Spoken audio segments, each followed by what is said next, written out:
శ్రీరామ్ నమస్కారం అండి. చాలామంది ఎగ్జామ్ రాశారు కదా. ఎగ్జామ్ రాసినటువంటి వాళ్ళందరికీ, పాస్ అయిన వాళ్ళందరికీ శుభాకాంక్షలు.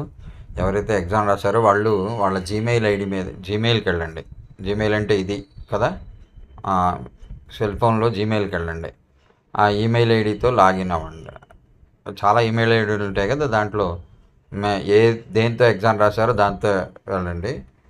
అప్పుడు వెతకండి, పరాశర అని వెతకండి. పరాశర అని వెతికితే ఒకటే వస్తుంది, అదే గూగుల్ ఫామ్స్ ఉంది కదా, దాని మీద క్లిక్ చేయండి. అప్పుడు మీరు పరీక్ష రాస్తే వ్యూ స్కోర్ అని ఉంటుందండి. ఇక్కడే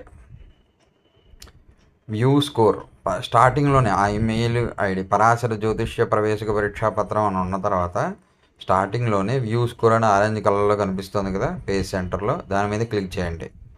క్లిక్ చేసిన తర్వాత ఈ లింక్ వస్తుంది. పైన రైట్ సైడ్ చూడండి, షేర్ చేయడానికి గుర్తుంది, దాని మీద క్లిక్ చేస్తే కాపీ లింక్ లేదా వాట్సాప్ దాంట్లో షేర్ చేయండి అని వస్తుంది. డైరెక్ట్ వాట్సాప్ నొక్కచ్చు, లేదా కాపీ చేసుకోండి. సో నేను వాట్సాప్ నొక్కేస్తున్నా. వాట్సాప్ నొక్కిన తర్వాత ఏదో ఒకటి ప్రెస్ చేయాలి. నేను షేర్ చేస్తున్నాను. అట్లాగా ఇదిగోండి, ఇట్లాగా లింక్ కనిపించాలి. లింక్ కనిపిస్తే మీరు సరిగ్గా షేర్ చేసినట్టు. అర్థమైంది అనుకుంటున్నాను. అలాగే నాకు షేర్ చేయాలి నా నెంబర్కి షేర్ చేయాలంటే సెర్చ్ చేసుకోవాలి. నా నెంబర్ విజయ్ శర్మ అని ఏదో పెట్టుంటారు కదా, ఆ నెంబర్ సెర్చ్ చేసి ఆ నెంబర్కి షేర్ చేయాలి. జై శ్రీరామ్.